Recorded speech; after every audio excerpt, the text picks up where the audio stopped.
এইবার দীপাবলিতে যেহেতু আমরা বারাসাতে যেতে পারিনি, কারণ কি আমাদের পুচকে সোনাটা খুবই ছোট, ওকে নিয়ে যাওয়াটা পসিবল নয়।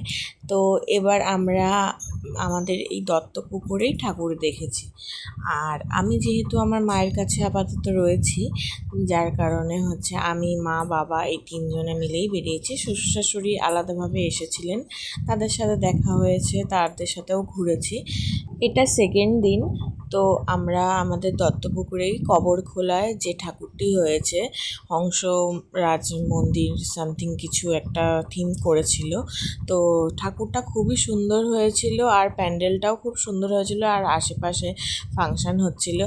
তো দেখো, ওখানে আসার পর আমার মেয়ে এত খুশি, মানে প্রথমে ছিল না এটা, এটা হয়েছে ফ্যানের জন্য।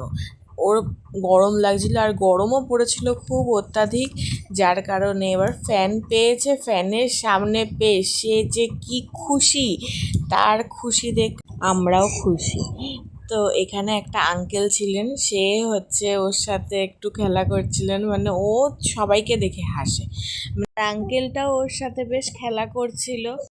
তো ও ওইটা দেখছে আর হাসছে, আর ওপরে ঝাড়বাতি লাগানো ছিল, সেই ঝাড়বাতি দেখছে মাঝে মাঝে। ওই দেখে ওর কি হাসি, ওর এই রকম হাসি যেন সারা জীবন থাকে। তোমরা সবাই ওকে আশীর্বাদ করো।